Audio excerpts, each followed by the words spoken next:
All right, you guys ready to get a deep dive into chapter 15? Oh, look at that. It finished. The cardinal rule of something. Let's see here. Anybody? Anybody? Behavior change, make it enjoyable, something like that. The cardinal rule of behavior change. Yes, that's right. So. Let's see what this little note taker in here. Share screen. Boom. Boom. Ba-doop-ba-doo. Chapter 15 of Atomic Habits by James Clear. The cardinal rule of behavior change. So I've got two notes that I made on it that stood out to me was you got to make the habit rewarding, and the habit should match the, I guess you could call it the self-image of the person you're trying to be or your goals. Like you said, your reward for doing a good habit should not be eating ice cream if you are trying to lose weight. They are conflicting images of self. So I thought it was, he's talking about the chapter begins with hand washing. And where was that? Was that in India that they were talking about? Pakistan, right? Oh, Pakistan.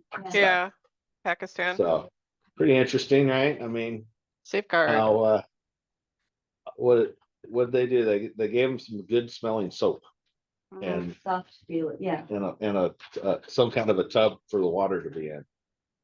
And what kind of blew my mind about the whole thing was just the fact that like that way of life was completely normalized and accepted, right? That you just have people living in shacks. It's kind of like Columbus Park on steroids, right? And that's just a society like, oh yeah, this is how it is, no biggie, right? It was kind of like, wow, it's pretty crazy. So that's what stood out to me. So they're actually, I forget what book I was reading. I was reading something, but they talked about it was like recent in the United States in the medical arena about babies dying shortly after they were delivered, and they didn't realize that I guess they were handling cadavers earlier in the day and they did all of their deliveries midday. Did we bring this up before? I don't know, but they realized that just washing their hands, huh? So this is the first I'm hearing about this. So, but they realized like, oh, if the doctors just washed their hands before handling the cadavers and the new babies, the babies wouldn't die. And this was in like I don't know, in recent centuries. And I was just like, that's ridiculous. And then they did that. And then, oh, the moms kept dying. That's what it was. Right after they had the baby, and they thought it was like some fluke. And then they're like, oh, it's because you had all these chemicals and stuff. And they were just transferring it because they weren't washing their hands between the procedures, which is gross because it was like hours. What country or? It was here, like USA history something I was listening to. There you go. Yeah, right? I'll look it up and I'll Trust send the it to you science, guys. everyone. Wash your hands. Trust the science. We're all smarter than you. Right. Unreal. Yeah, I think that the making a habit rewarding, it makes sense when you say it. When in my head it makes sense, but it's like figuring out that connection could be a bit of a challenge, right? So I mean, I liked his examples, like if a couple that was wanting to go on a trip, they would throw $50 in the jar every time they didn't go order food or something, something simple. It was, immediately gratifying, which he says is super important with this starting a new habit or maintaining one is, we want to have our gratification now, right? Mhm. So the sooner you can see a result, the better. And it all makes sense, right? I mean, we can all make sense of it. It's the step of actually doing it that is hard. So, some people got great fortitude and discipline and, you know, start stacking habits and making progress. And some of us had a hard time starting. Unless it's a bad habit. I can start one of those like that. I think, well, for me, I think it's hard with when like just relationships in general, or like whether they're professional or personal, because like you have friends, right? And you want to take them with you on this like the right way kind of path, but they have habits and it's like, you know, do you just end up kind of severing that and going your own way, or do you try to help them because you know, that's a decision you have to make. But I think that's the hardest part for me is just watching people not be able to stack it and trying to help them, and then, you know, what do you do? Yeah, well, the super successful people will tell you to go hang out with people who are already successful and draft towards that, right? And it's kind of Right. like the thing in the airplane, right? You can't help anybody if you don't put your mask on first. And I Right. think a lot of us get in that space where we're trying to help people around us because they're around us, but Just gotta you let end up go. going under with them, right? Right. Because you're not strong enough to pull them out of the rut. You haven't even gotten out of the rut yet. So, ooh, boy. That's the rut. Right. And for what it's worth, it was in Hungary in 1847, so I take it back. Okay. But Well, still that's a pretty little more recent. acceptable. Yeah, what was that? He was talking about that. Like our brains have literally not changed in how many thousands of years, but Nope. the technologies that we've developed in the last 100 years are just like exponentially faster than our cognitive abilities, right? It's kind of crazy when you look at it that way. You know, we're Same all just hardware. evolving, right? We're just evolving. All right. Who else wants to add to this lively debate? Yeah, my takeaway was rewarding yourself immediately for the good habits, and then I forgot what word they used. Not punishing, but it was a different word. But just not rewarding yourself for things that you're not supposed to do, but doing that immediately also. Because I think sometimes we get in the at least for me, I'm making a conscious effort now to work on habits. I never worked on that before. I was just kind of going with the flow, and now um, I'm trying to consciously make an effort at having good habits. But what I'm still having trouble with is how do you immediately award yourself? Uh, but I thought that was my big takeaway is maybe I'm not able to form those habits, or I haven't been able to form those habits because I'm not I'm not rewarding myself immediately. Eventually you get the reward of the good habits, but it's some of these things that we work on are kind of long term, and it's sometimes those little short steps that have to be rewarded to stay consistent with the good habits. That was kind of my takeaway from the chapter. Do you have an example, Masood, for you? Yeah, like for me, one of the habits that I want to get into is making more calls every day. Like I'm not making as many as I should, and I think it's my whole over analyzing brain and overthinking things, and just not diving in and doing it. And that and Sean's been great in helping me and coaching me and guiding me and focusing on, okay, just getting things done. And then and then I do sometimes, but I think there's not that immediate reward that I'm doing, that I'm giving myself, because it's more of like, okay, I did it, so that's good, it feels good, but I got to think about how I can reward myself for when I do good thing, when I do the things that I should be doing and forming those good habits. Yeah, it's easy Um, to just kind of go on to the next thing, right? Well, I want to kind of offer something that I've taken in that I do for myself for sales, but also like as far as like on the fitness side of things, is that, when you're going for a PR or you're going for a hard lift, they always tell you to end on a good note. So like if you go to do, a 100-pound back squat and you fail it, go down to 95 and make sure you make it. And then you leave that session feeling positive. So what if like your goal, your immediate satisfaction was that you get to stop making calls after you get a sale? So that every time you get a sale, you'll like refine your process until you can get a sale faster, and then you don't have to call again. And then it just turns into something that you just get addicted to. So I'm jumping ahead one chapter, but the beginning of the Oh, next chapter I didn't read literally that yet.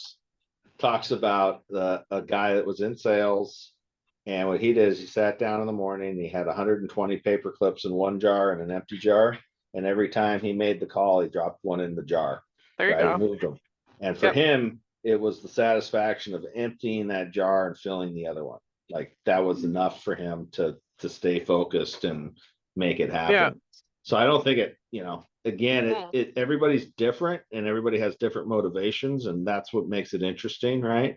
Is it doesn't have to be, something big. It's just a way of tricking your brain into getting excited about something, right? And for that guy, it was, hey, I can move these paper clips, right? It's a physical every time I end a call, right? And he had his goal was 120 calls. So, he was going through that jar and moving them over, and that got him jazzed and got him going.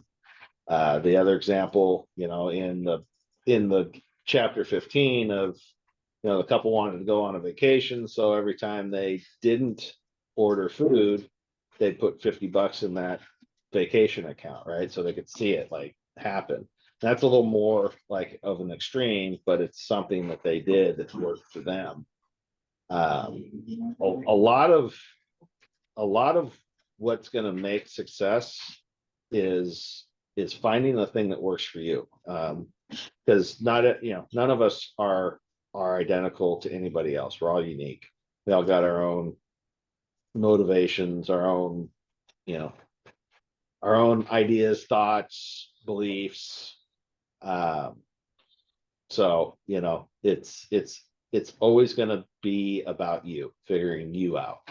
And I think that's what a lot of these books are doing, is they're offering a lot of different ways of doing things and looking at things, and you will find the one that sticks for you, right? And as long as you're on that journey and you're constantly trying to figure out yourself, then you're making progress, right? It's kind of like the only way to fail is to quit. So if you quit making progress, then yeah, I guess you've technically failed. But if you're constantly looking for ways, even if you don't, I know myself, I'm super critical of me, right? So like if I don't hit that perfect goal or I don't do that certain thing, I'm super critical of myself, and that's not really helping me to get where I'm trying to go, right? But that's me. And there's other people who don't think that way. They think different, right? And so one tool works for Aaron might not work for me because we're not the same people, right? So it's important to give yourself some grace. It's important to stay focused on the goal. Again, right? We keep talking about focus and we're talking about goals. The goal is improvement, right? And you're never going to reach your potential, because once you've reached your potential, guess what? There's new potential, right? So it's really about staying diligent on the journey and not giving up because something didn't work for you. Go find something else that does work. Setting realistic starting points that are steps towards the larger goal too, and understanding that it's a process. We want to get to that like maximum win. Yeah, and then it gets overwhelming. He talks about that earlier in the book, I think. Just all right, you want to do push-ups, start with 1, then go to 2, then go to 10 or whatever it is. Maybe you start with 10, I don't know, but I just lost my computer. taking little chunks at it and then keeping consistent, super important. Well, I think we're still on with Juan and Aaron, so I think so. look at that, backups. We got backups. Oh, and the big camera, so we're good. Jared, you looked like you really wanted to say something. No, it was just, so in this chapter, he mentions that the key to starting good habits is giving yourself the instant gratification. But he also mentioned that the key to breaking bad habits is, as Masood was saying, I forgot the exact word, but basically having instant punishment for doing the bad behavior. Yeah. But I was going to ask the group, did anybody see any specific examples of the instant dissuasion from bad behaviors? Because I'm racking my brain and I realized I don't know if I necessarily saw one. I don't remember him talking about that, other than the bad habits tend to stack up and you don't feel them. It's an overtime thing, right? Like, well, if you eat fatty food and you're gonna get unhealthy, but it takes a long time to get there, right? Which is maybe why it's so easy to just make those bad habits, because it feels good right now. I get to eat the thing I want to eat, but over the long run.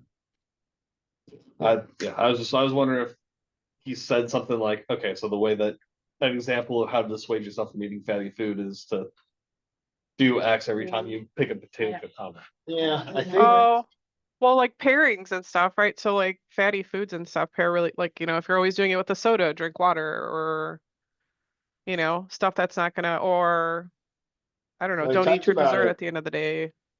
Chapter or two ago, he just talked about making bad habits harder to get to, right? So if your issue is coming home and sitting down having snacks, then don't buy snacks and keep them at the house. Don't come home. Uh, I'm sorry. Or you could go extreme and say, hey, anybody, if you see me put potato chips up to my mouth, smack the bag out of my hand. Make sure you get me on the nose on the way past. And you could get pretty extreme, I suppose. That actually works. That reminds me, when I was younger, I used to say the F word quite a lot, No. like really, really bad. Oh. And I didn't realize it, but a couple friends said, Allison, do you realize you say the F word like every other word? And I didn't realize it. Yeah, fuck you. So I asked them, can you please just, notify me when I say it? So they would like go, I don't know if you can see me, but they would just like raise their hand.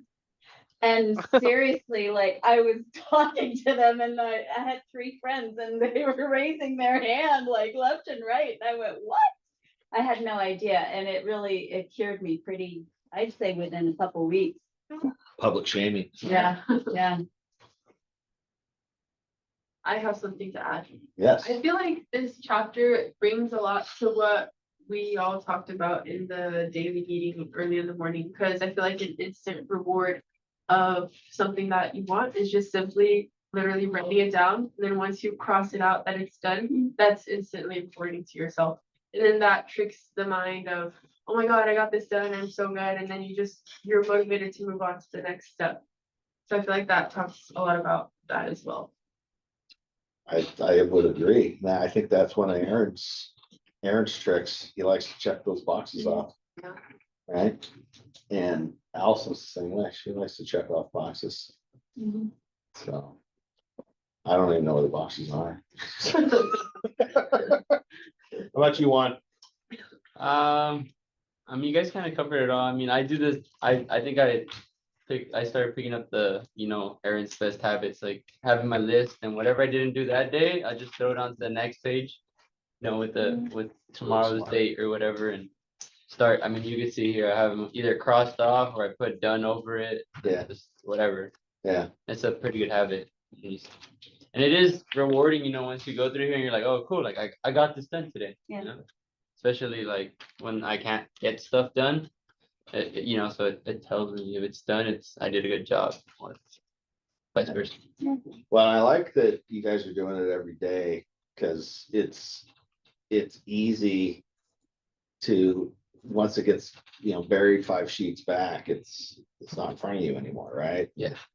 My habit of doing, we call it the rollover, was, we did it weekly. That was the grant. And it's like, take your action item list and every week, if it doesn't get checked off, you circle it and then you put it on the next week. Well, you know, that worked great, I guess, when we only, you know, when we had a notebook, somehow those 2 pages of that notebook lasted all week. You know, I think most of us are burning through 3 to 5 pages a day, so that habit of just doing it you know, that same day or the next day, that's huge. Yeah, we'll roll over and like that. And then, you know, the being prepared. I mean, so a lot of this goes back to, you know, what Aaron was talking about earlier in the bid room meeting as well, is you got to be prepared. And, you know, I will say that my best performances in life have always been when I'm prepared. And whether that's been, you know, on a large scale, being prepared meant that by 11 o'clock every day, I had 13 foremen show up in a room and everybody had their dispatch called in before we left with him.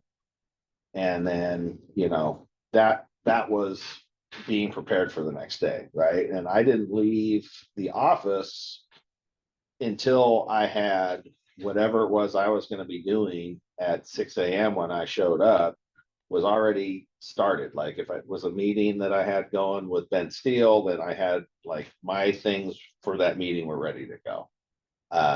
If it was the foreman's meeting, then it was the agenda for the foreman's meeting was done before I left and went home. And that was, you know, that was a habit that I think created a lot of success because, you know, just like at the job site, you don't show up in the morning and then figure out what tools you need and then go find the tools and then go to work. I mean, you know, some guys do and that they don't make it very far, right? The idea is the night before you're going to go to work, the foreman goes and gathers all the tools, has everything he needs set up, called in at 7 o'clock. They're working because everything's there. And, you know, I will just admit that I've lost a little bit of that being prepared for the next day. I'm finding myself in the mode of show up at 7 o'clock.